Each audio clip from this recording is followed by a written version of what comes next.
할렐루야. 오늘 이곳 가운데에 또 시원한 에어컨 가운데에 하나님의 말씀을 듣게 하심을 감사합니다. 오늘 모두가 이 자리에 나오시기 전에 오늘은 어떤 옷을 입고 갈까? 정장을 입고 갈까?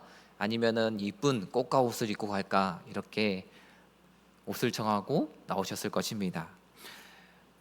지금 현대인들은 옷에 참 민감합니다. 그래서 어떤 분들은 외출을 할 때 옷장을 쫙 펼쳐보면서 고민을 합니다. 무엇을 입을까? 30분 동안 고민을 하죠. 근데 막상 이렇게 이야기합니다. 입을 옷이 없다라고 합니다. 근데 살펴보면 그 옷장에는 20벌, 30벌의 옷이 있다는 것이죠. 이것처럼 우리는 옷을 입을 때 아주 신중히 입게 되는 것입니다. 그리고 특별한 날이면 더 좋은 옷, 또 이쁜 옷, 멋진 옷을 입게 됩니다. 그래서 이 장소에 따라서, 시기에 따라서 우리는 옷을 결정하는데, 결혼식장에는 대부분 정장을 입고 갑니다. 또 체육대회는 어떻습니까? 활동하기 편하게 운동복을 갈아입습니다. 교회에 올 때도 마찬가지입니다. 우리는 단정하고 하나님 앞에 예배드리기 좋은 옷을 입게 되는 것입니다. 이처럼 옷은 단순히 입는 것이 아니라 그 장소와 시간, 그리고 나를 보여주는 것이 바로 옷인 것입니다. 그래서 이 옷이라는 것은 우리의 정체성을 말합니다. 제가 오늘 여기 나올 때 운동복을 입고 왔다면 이 자리는 어떤 자리가 될까요? 뛰어놀고 열심히 활동하는 곳이 될 것입니다. 제가 오늘 이렇게 정장을 입고 온 이유는 바로 하나님 앞에 예배를 드리기 위함입니다. 이것이 바로 옷에 대한, 또 우리 자신이 이 옷을 통하여서 정체성을 나타내는 것입니다. 그래서 군인은 제복으로, 간호사는 유니폼으로, 목사는 정장과 가운으로 이렇게 우리가 어떤 사람인지를 나타내는 것입니다. 오늘 마찬가지로 그리스도인들은 그러면 어떤 옷을 입어야 하겠습니까? 오늘 본문 전에 9절과 우리 10절 말씀 함께 보면서 읽어보도록 하겠습니다.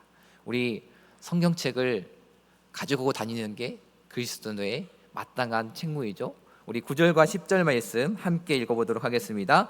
너희가 서로 거짓말을 하지 말라. 옛사람과 그 행위를 벗어버리고 새 사람을 입었으니 이는 자기를 창조하신 이의 형상을 따라 지시기까지 새롭게 하심을 입은 자니라. 아멘. 오늘 본문의 이 9절과 10절 말씀에 사도 바울은 이제 하나님의 택하심을 입은 자답게 살아가려면 어떤 옷을 입어야 되느냐, 바로 새 사람답게 옷을 갈아입어야 된다라고 말하고 있습니다. 그렇다면 우리 그리스도인들은 어떤 옷을 입어야 되겠습니까? 오늘 그 옷장을 우리가 살펴보도록 하겠습니다. 먼저 오늘 사도 바울은 그리스도인들이 입어야 될 그러한 5가지 옷에 대해서 말하고 있는데, 이것은 바로 5가지 성품으로 말할 수 있습니다. 오늘 12절 말씀 우리 함께 읽어보도록 하겠습니다.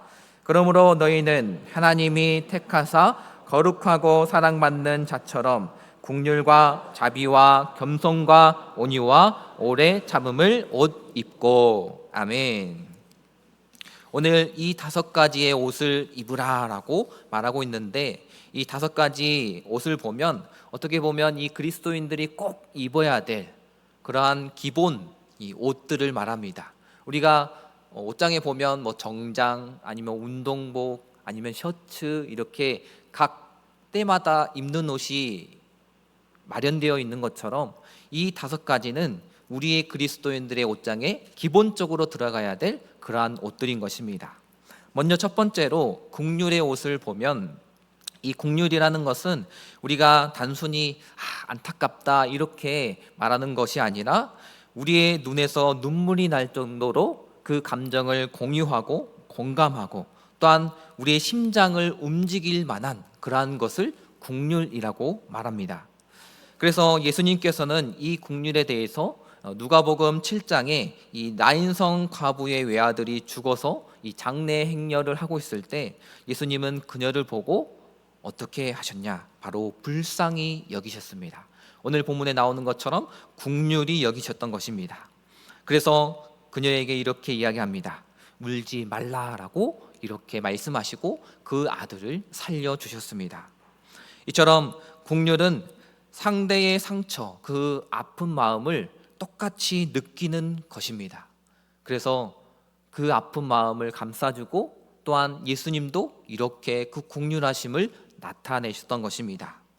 두 번째로 보면 자비입니다.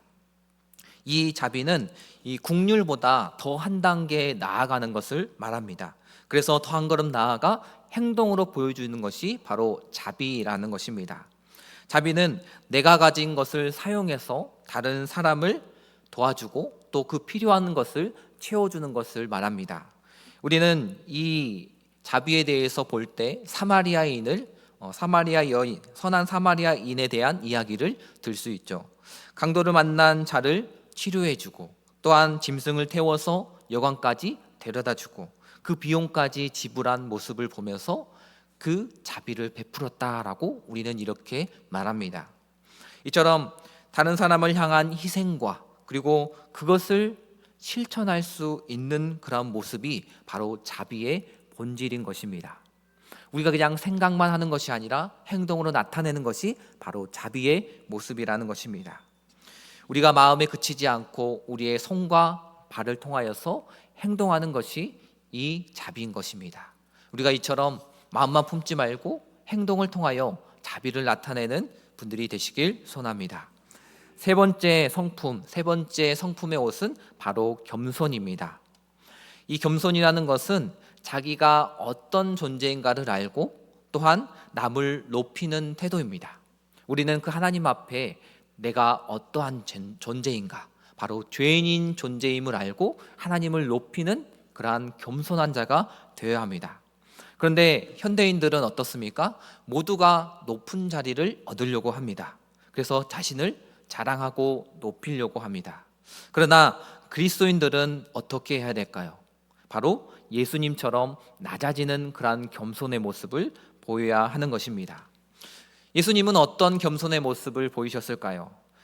바로 요한복음 13장에 제자들의 발을 씻기는 그런 겸손의 모습을 보이셨습니다.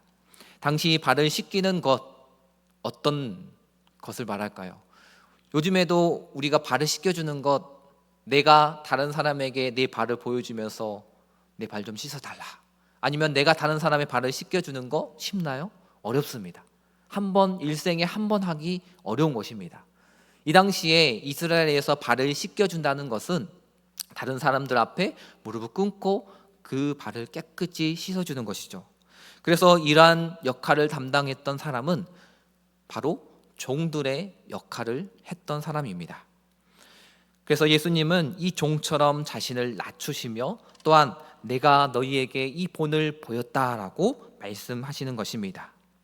그리고 또한 사도 바울도 자신은 이 사도들 중에서 가장 작은 자니라라고 이렇게 말하고 있는 것입니다.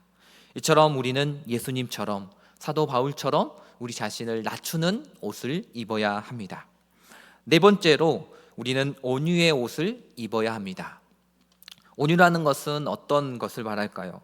온유는 약한 것이 아닙니다. 강한 힘이 있지만 부드러운 것을 말합니다. 그래서 원어를 보면 이 언어의 뜻을 또 그 의미를 살펴보면 길들여진 말을 묘사할 때 이 온유라는 단어가 쓰였습니다.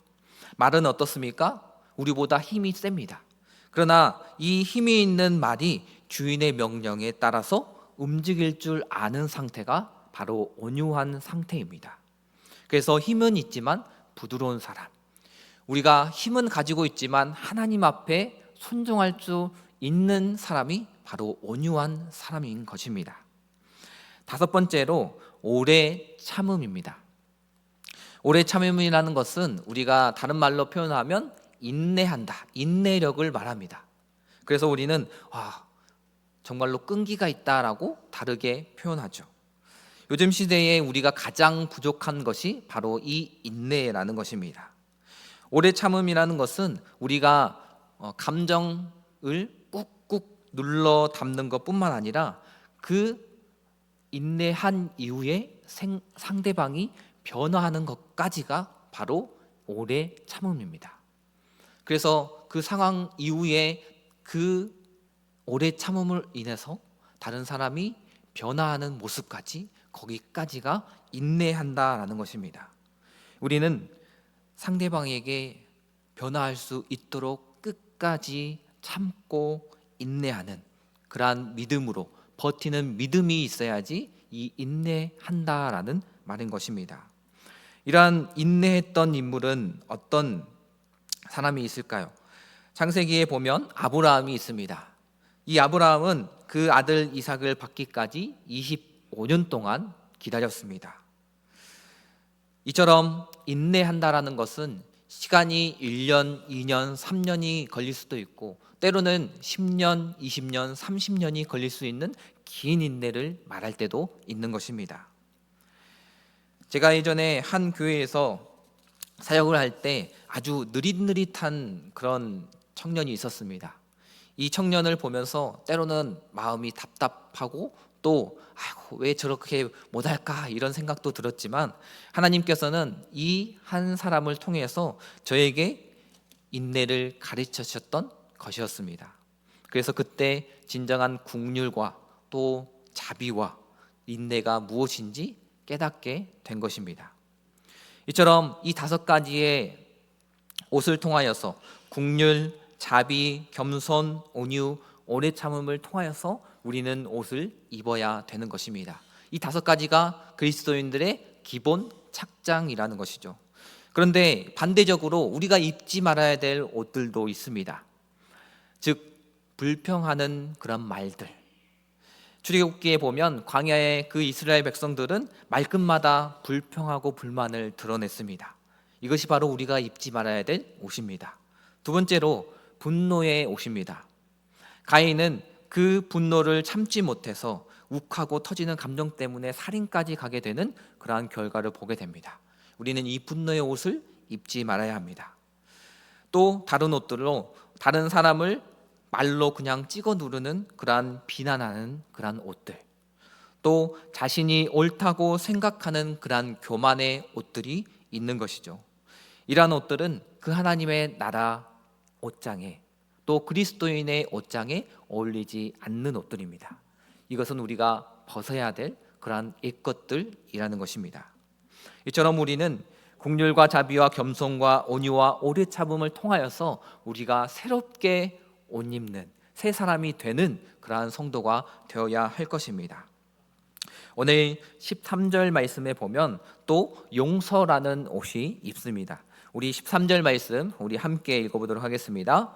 누가 누구에게 불만이 있거든 서로 용납하여 피차 용서하되 주께서 너희를 용서하신 것 같이 너희도 그리하고. 아멘. 여기서 용납한다라는 것은 받아들이는 것을 말합니다. 그래서 그 사람을 받아들이고 함께 살아간다라는 것을 말하죠. 우리는 교회 공동체에서, 가정에서, 직장에서 정말 꼴보기 싫지만 그럼에도 불구하고 그 사람과 함께 살아가는 것이 용납하는 것, 받아들이는 것입니다. 그리고 또한 용서라는 것은 우리가 분하고 억울한 그러한 감정에만 이 용서를 따라야 된다면 어떻게 될까요? 우리는 끝까지 용서하지 못할 것입니다. 그래서 우리는 감정에 따라서 이 용서를 하는 것이 아니라 이 용서는 바로 선택이라는 것입니다. 용서는 감정에 따라 내가 저 사람을 정말로 내가 착한 마음으로 내 마음에서 우러나는 그 감정으로 용서한다는 것이 아니라 선택해야 한다라는 것입니다. 그래서 우리는 이 용서라는 옷을 입을 때 우리는 이 용서할 수 있는 의지가 있어야 합니다. 그래서 우리가 감정적으로 동의하지 못하더라도 예수님께서 우리에게 용서하라는 그 말씀처럼 하나님의 명령에 순종하여 그 옷을 입어야 하는 것입니다. 왜냐하면 예수님께서는 그 십자가에 못 박히실 때 제일 처음에 한 것이 바로 용서였습니다. 십자가 위에서 저들을 사하여 주옵소서. 자기들이 하는 것을 무엇인지 알지 못합니다라고 예수님께서는 그 십자가에서 처음 말씀하실 때 용서를 말씀하셨던 것입니다. 우리는 이처럼 우리를 용서해 주신 것처럼 우리 또한 다른 사람을 용서하는 순종하는 사람이 되어야 하는 것입니다. 의지를 가지고 이 주님이 말씀하신 이 용서의 순종을 우리는 결단해야 하는 것입니다. 오늘 그 하나님 앞에 우리는 용서의 옷을 입어야 하는 것입니다. 또한 구약에 보면 요셉은 형들에 의해서 노예로 팔려가게 되었지만 애굽의 총리가 된 이후에 그들을 용서하고 품고 또한 울면서 그들을 껴안게 됩니다. 당신들이 나를 해하려고 했지만 하나님은 그것을 선으로 바꾸셨습니다. 이러한 말씀을 통하여 요셉은 형들을 용서할 수 있었던 것입니다. 하나님께서 이 모든 그러한 감정들을 바꾸어서 그 모든 나빴던 기억들을 바꾸어서 하나님의 계획과 하나님의 선으로 바꿔주셨다라고 말씀한 겁니다. 오늘 내가 아직 내 안에 품고 있는 용서하지 못한 사람이 있습니까? 그리고 우리가 그 주님 앞에 용서받은 자처럼 우리는 용서하고 있습니까? 오늘 우리는 이 예수님께서 우리를 용서해 주신 것처럼 우리는 용서할 줄 아는 자가 되어야 하는 것입니다. 우리 마지막으로 이 14절 말씀에 보면 이 모든 옷들을 묶을 수 있는 것에 대해서 나옵니다. 우리 14절 말씀 우리 함께 읽어보도록 하겠습니다. 이 모든 것 위에 사랑을 더하라. 이는 온전하게 매는 띠니라. 아멘. 바울은 마지막으로 이 옷 입기를 마치는 그 마지막 단계로 무엇을 추천하고 있느냐? 바로 사랑이라는 이 벨트를 묶기를 원하고 있습니다. 아무리 좋은 옷을 입어도 벨트가 없으면 그냥 흘러내려 버립니다. 그래서 사랑은 이 모든 성품, 이 모든 옷들을 하나로 붙잡아주는 힘인 것입니다. 그래서 이 사랑이라는 것은 무엇이냐? 고린도전서 13장에 보면 이 사랑이 무엇인지에 대해서 나와 있습니다. 오래 참고 온유하며 시기하지 않으며 자랑하지 않으며 교만하지 않고 무례히 행하지 않고 자기 유익을 구하지 않고 성내지 않으며 진리와 함께 기뻐하고 모든 것을 참으며 믿고 바라고 견딘다. 이것이 바로 사랑입니다. 이 사랑으로 우리는 모든 성품들, 모든 옷들을 붙잡아야 하는 것입니다. 이 사랑이 없다면 아무것도 아닌 것입니다. 그래서 베드로전서에 보면 사랑은 그 허다한 죄를 덮는다라고 합니다. 사랑이 있으면 그 모든 것을 덮을 수 있습니다. 그 모든 것을 포용할 줄 알게 되는 것입니다. 이처럼 이 사랑 가운데에 우리가 입은 옷들을 붙잡아주고 또한 그 모든 것들을 품어주는 것이 바로 사랑인 것입니다. 오늘 나의 행동에는 나의 사랑이 포함되어 있는가? 그리고 내가 오늘 사랑으로 품어줘야 될 사람은 어떤 사람이 있는가? 때로는 우리의 자녀들이 내가 사랑으로 품어줘야 될 그러한 사람일 수도 있고, 때로는 내 직장에서 내가 정말 미워하는 그러한 상사나 후배가 내가 품어줘야 될 그러한 사람일 수 있습니다. 오늘 우리는 그리스도인으로서 사랑으로 모든 것을 메이고 또한 모든 것을 품는 한 사람의 성도가 되시길 소원합니다. 오늘 마지막으로 이 15절에 보면 그리스도의 평강이 우리의 마음을 주장하라 라고 나와 있습니다. 우리가 모든 옷을 입고 난 다음에 오는데 우리의 마음이 동하지 않는다면 어떻게 될까요? 옷을 입고도 가지 않습니다. 즉 저희 딸에게 감사합니다. 왜냐하면 저희 셋째 딸이 이렇게 유치원을 가는데 좀 미안합니다. 네, 유치원에 가는데 옷을 입습니다. 위도도 입고 바지도 입고 양말도 신고 머리도 빗어주고. 그런데 이 셋째 딸이 옷을 다 입었는데도 불구하고 그냥 누워만 있습니다. 가기 싫어하는 마음이 그 마음에 자리 잡았기 때문입니다. 옷은 다 준비가 됐는데 마음이 준비되지 않으면 이처럼 갈 수가 없고 행할 수가 없는 것입니다. 오늘 15절 말씀 우리 함께 읽어보도록 하겠습니다. 그리스도의 평강이 너희 마음을 주장하게 하라. 너희는 평강을 위하여 한 몸으로 부르심을 받았나니 너희는 또한 감사하는 자가 되라. 아멘. 오늘 우리의 마음을 준비해야 합니다. 즉, 이 평강이 우리의 마음을 주장하도록 우리는 준비해야 하는 것입니다. 여기서 주장한다라는 말은 원어로 심판하다, 통제하다라는 뜻을 가지고 있습니다. 그래서 이 평강이 우리의 마음을 주장하도록 이라는 것은 이 평강이 우리 마음속에 선택하는 자, 결단하는 자가 되어야 하는 것입니다. 우리 마음속에는 여러 가지 감정이 있습니다. 그러다 이 모든 감정 가운데에 결국 그리스도의 평강이 결정권을 가지도록 해야 합니다. 평강이 주장하도록, 평강이 우리의 마음을 주장하도록, 움직이도록, 결정하도록 해야 하는 것입니다. 우리가 운전을 하다 보면 끼어드는 차 때문에 평정심을 잃게 됩니다. 자꾸만 화를 내고 저 사람에 대해서, 저 차에 대해서 불평하고 불만하게 됩니다. 그럴 때마다 우리 마음속에 평강이 우리에게 이렇게 이야기하죠. 너의 마음을 내가 붙잡고 있다. 화내지 말아라. 이처럼 평강이 우리를 주장하고 있을 때 우리는 화내기보다는 그 사람을 포용하고 받아들이고 인내하게 되는 것입니다.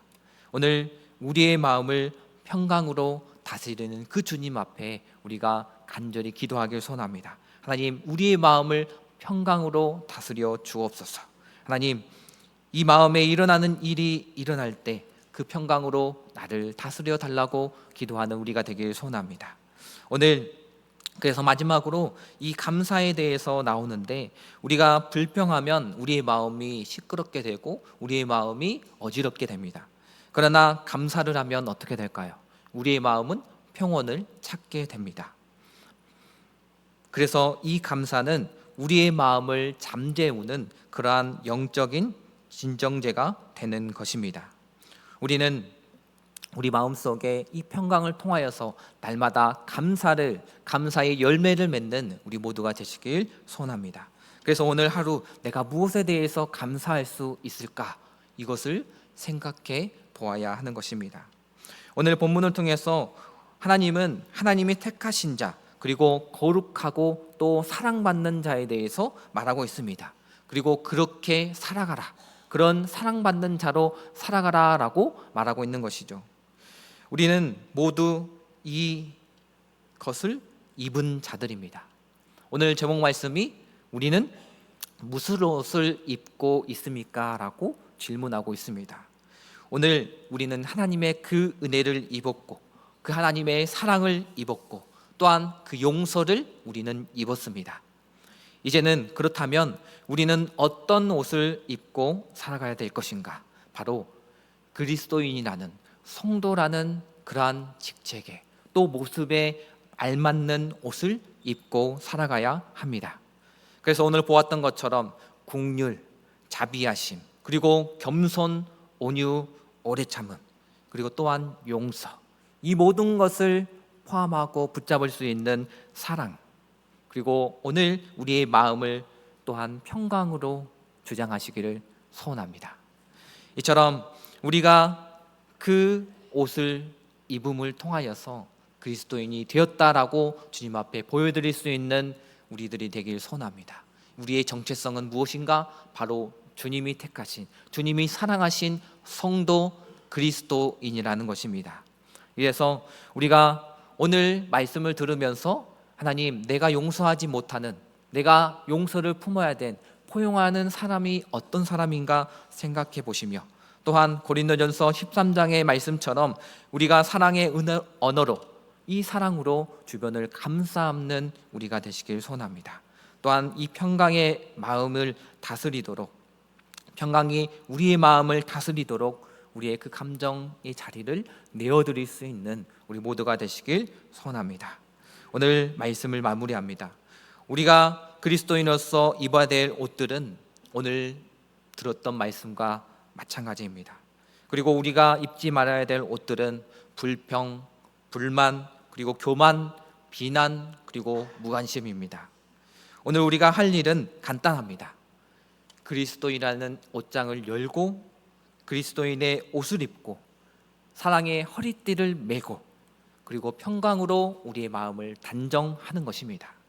오늘 그리스도인이라면 이 옷을 입고 하나님이 기뻐하시고 또한 때에 맞고 시간에 맞는 그 옷을 입음을 통하여서 하나님 앞에 찬양하고 기도하고 예배할 줄 아는 우리 모두가 되시길 소원합니다. 기도하겠습니다.